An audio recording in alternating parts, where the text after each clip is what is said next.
남쪽 하늘에서 홀로 외롭게 빛나고 있는 밝은 별이 하나 있습니다. 남쪽 물고기 자리의 가장 밝은 별, 포멀하우트죠. 이 눈부시게 빛나고 있는 별의 사진을 한번 확인해 볼까요? 별 곁에 숨어 있는 무언가가 혹시 보이시나요? 아무것도 안 보인다고요? 그렇다면 밝은 별빛만 한번 싹 지워보겠습니다. 그러면 밝은 별빛에 파묻혀 있던 주변의 먼지 원반이 선명하게 드러납니다. 마치 그 모습은 사우론의 눈처럼 느껴지죠. 우리 태양계 외곽 카이퍼 벨트처럼 중심에 포멀하우트 별을 감싸고 있는 거대한 부스러기 원반의 모습입니다. 게다가 허블 망원경의 끈질긴 관측을 통해서 앞서 천문학자들은 2004년에서 2006년 사이 이 먼지 원반 속에서 무언가 작은 반점 하나가 천천히 움직이고 있다는 사실도 발견했죠. 포멀하우트 곁을 도는 외계 행성을 직접 촬영해서 확인했던 겁니다. 아니, 그런 줄 알았죠. 최근 제임스 웹은 이 별을 다시 바라봤는데요. 그런데 앞서 발견되었던 포멀하우트 주변 외계 행성의 모습은 더 이상 보이지 않습니다.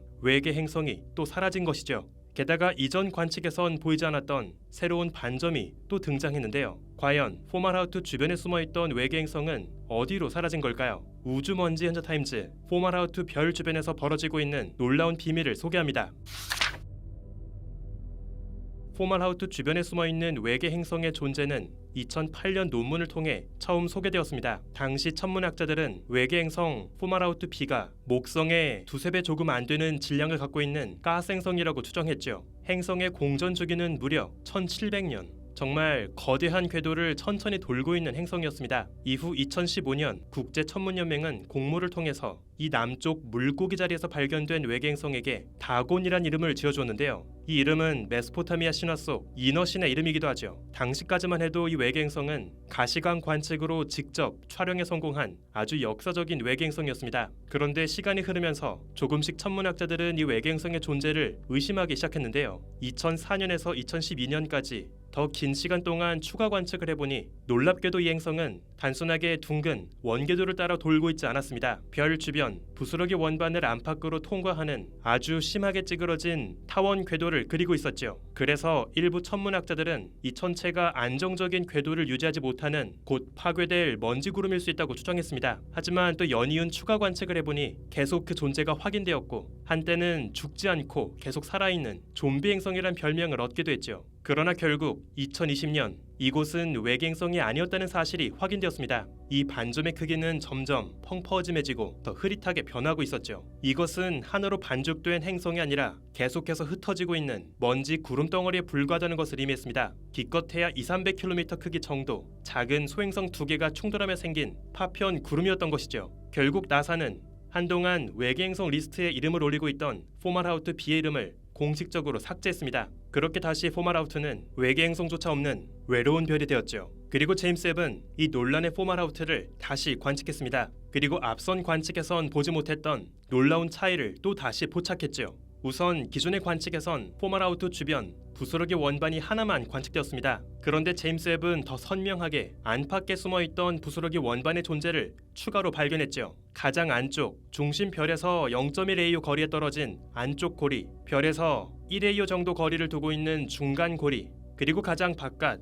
중심 별에서 130AU 이상 먼 거리까지 뻗어있는 카이퍼 벨트 수준의 바깥 고리, 총 3개의 부스러기 원반이 발견되었습니다. 게다가 각각의 고리 사이 뚜렷하게 틈이 벌어져 보이는 간극까지 존재하죠. 한편 제임스 웹은 앞서 발견되었다가 결국 명단에서 사라진 포멀하우트 B 외계 행성의 존재 여부를 최종 검증했는데요. 정말로 이 전체가 외계 행성이 맞다면 지금쯤 그 행성이 놓여 있어야 할 자리를 바라봤죠. 하지만 그 무엇도 보이지 않았습니다. 즉 포멀하우트 B는 외계 행성이 아니었다는 것이죠. 그 사이 이미 모두 흩어져 버린 사라진 먼지 구름이었습니다. 그런데 제임스 웹은 또 전혀 다른 자리에서 또 다른 새로운 반점도 발견했는데요. 이번엔 포멀하우트 주변 가장 바깥골이죠. 여기 주변의 다른 먼지 원반에 비해서 유독 더 뚜렷하게 무언가 뭉쳐있는 것처럼 보이는 반점, 거대 먼지 구름을 하나 볼 수 있습니다. 천문학자들은 이곳 역시 결국 먼지 구름으로 밝혀졌던 포멀하우트 B처럼 오래전 거대한 소행성끼리 부딪히면서 만들어진 먼지 파편 구름일 거라 추정합니다. 다만 이곳의 크기는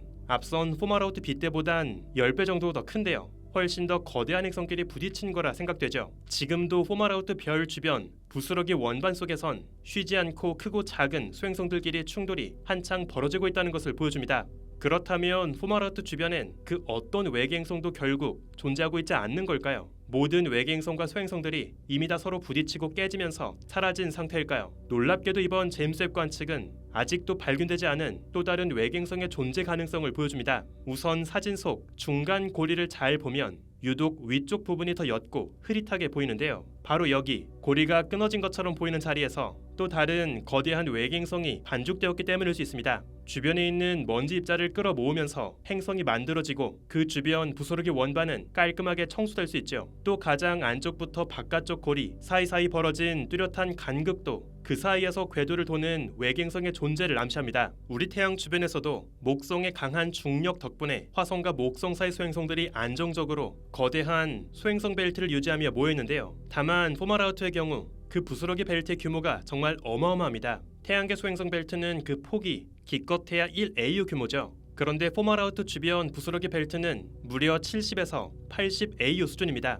게다가 특히 이번 제임스 웹 관측에서 새롭게 발견된 중간 고리는 가장 바깥 고리에 대해서 크게 기울어져 있는데요. 안쪽과 중간, 바깥쪽의 부스러기 원반은 무려 23도 수준으로 크게 기울어져 있습니다. 이 역시 먼지 원반의 안팎에서 원반 속을 휘젓고 있는 육중한 행성들이 숨어있기 때문이라 추정할 수 있죠. 사실 포마라우트는 태양에 비해서 훨씬 어린 별입니다. 현재 이 별의 나이는 4억 년밖에 되지 않는데요. 거의 50억 년 가까운 세월을 살고 있는 우리 태양에 비하면 10분의 1밖에 안 되는 아주 어린 별이죠. 그만큼 포마라우트 항성계는 아직도 한창 주변 원반 속에서 새로운 아기 행성들이 태어나고 또 서로 부딪히며 박살나는 과정이 벌어지고 있는 혼돈의 시기를 겪고 있을 겁니다. 아직 교통 정리가 되지 않은 부스러기 원반이 아기 별을 둘러싼 현장인 것이죠. 포마라우트는 우리 태양계가 한참 전에 경험했을 과정을 고스란히 보여주고 있는 그리 멀지 않은 아기 항성계 중 하나입니다. 아쉽게도 이번 제임스 웹의 첫 관측에선 이 먼지 원반 사이사이에 숨어있을지 모르는 실제 외계 행성의 모습까진 검증하진 못했습니다. 하지만 앞으로 다시 추가 관측을 통해서